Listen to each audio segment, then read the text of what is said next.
মধ্যপ্রাচ্যের আকাশে একদিকে যুক্তরাষ্ট্র ও ইসরায়েলের ধারাবাহিক হামলা, অন্যদিকে ইরানের ক্ষেপণাস্ত্র ও ড্রোনের পাল্টা আঘাত। কিন্তু যুদ্ধ যত দীর্ঘ হচ্ছে ততই সামনে আসছে একটি বড় প্রশ্ন, এই তীব্র লড়াই চালিয়ে যাওয়ার মতো অস্ত্র কি দুই পক্ষের কাছেই পর্যাপ্ত আছে, নাকি ধীরে ধীরে কমে আসছে যুদ্ধের গোলাবারুদের ভান্ডার?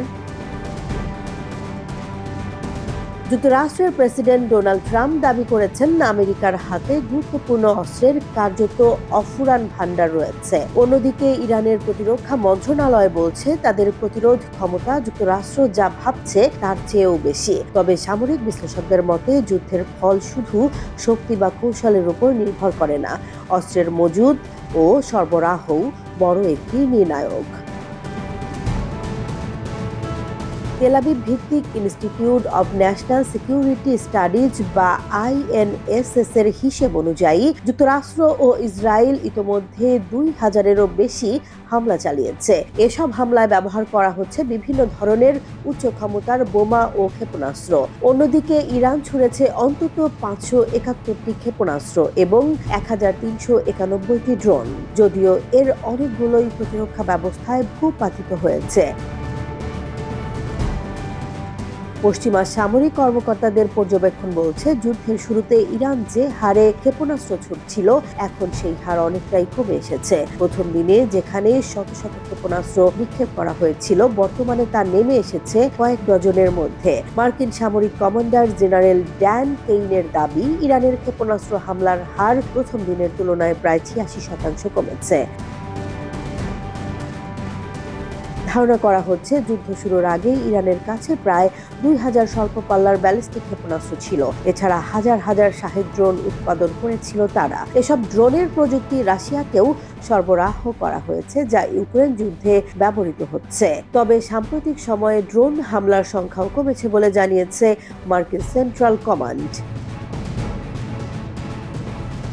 বিশ্লেষকদের মতে হামলার হার কমে যাওয়ার পেছনে দুটি কারণ থাকতে পারে। একদিকে অস্ত্রের মজুদ সীমিত হয়ে যাওয়া, অন্যদিকে ভবিষ্যৎ লড়াইয়ের জন্য অস্ত্র সংরক্ষণ করার কৌশল। কারণ যুক্তরাষ্ট্র ও ইসরায়েলের যুদ্ধ বিমান বর্তমানে ইরানের আকাশে অনেকটাই আধিপত্য প্রতিষ্ঠা করেছে।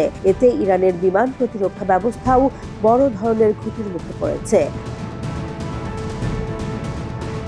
অন্যদিকে যুক্তরাষ্ট্র এখনো বিশ্বের সবচেয়ে শক্তিশালী সামরিক শক্তি হিসেবে বিবেচিত। তাদের হাতে বিপুল অস্ত্র মজুদ থাকলেও অনেক ক্ষেত্রে তারা নির্ভুল আঘাত হানতে সক্ষম ব্যয়বহুল অস্ত্রের উপর নির্ভর করে, যেমন টমাহক ক্রুজ মিসাইল বা উন্নত ক্ষেপণাস্ত্র, যেগুলো উৎপাদন কম এবং খরচ অত্যন্ত বেশি।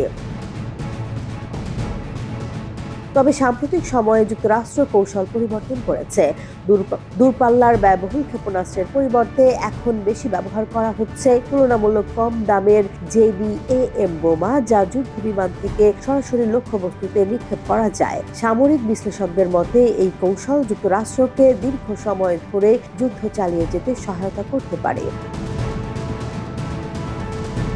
তবে যুক্তরাষ্ট্রের ক্ষেত্রেও একটি বড় উদ্বেগ রয়েছে বিমান প্রতিরক্ষা ব্যবস্থা, বিশেষ করে প্যাট্রিয়ট ক্ষেপণাস্ত্রের মজুদ। প্রতিটি প্যাট্রিয়ট মিসাইলের দাম প্রায় $40 লাখ। বছরে প্রায় 700টি উৎপাদন করা সম্ভব হলেও ইউক্রেন সহ বিভিন্ন অঞ্চলে এর চাহিদা খুব বেশি। বিশ্লেষক মার্ক ক্যান্টিয়ানের হিসেব অনুযায়ী যুক্তরাষ্ট্রের কাছে বর্তমানে প্রায় 1600টি প্যাট্রিয়ট মিসাইল রয়েছে, যার সংখ্যা সাম্প্রতিক সময়ে কমে এসেছে। তাই ইরান যদি ব্যালিস্টিক ক্ষেপণাস্ত্র হামলা অব্যাহত রাখে, তাহলে এই প্রতিরক্ষা ব্যবস্থার ওপর চাপ আরও বাড়তে পারে। তবে সামরিক বিশেষজ্ঞদের মতে আকাশপথে আধিপত্য বজায় রাখতে পারলে যুক্তরাষ্ট্র দীর্ঘ সময় ধরে এই যুদ্ধ চালিয়ে যেতে সক্ষম। সময় যত বাড়বে লক্ষ্যবস্তুর সংখ্যাও কমে আসবে, ফলে যুদ্ধের তীব্রতাও ধীরে ধীরে কমে যেতে পারে।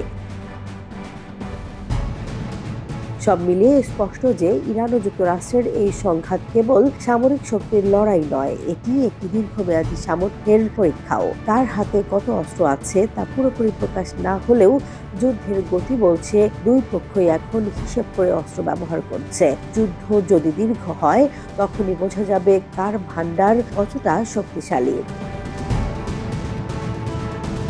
জেসমিন জাহান, নিউজ ডেস্ক, জনবাণী।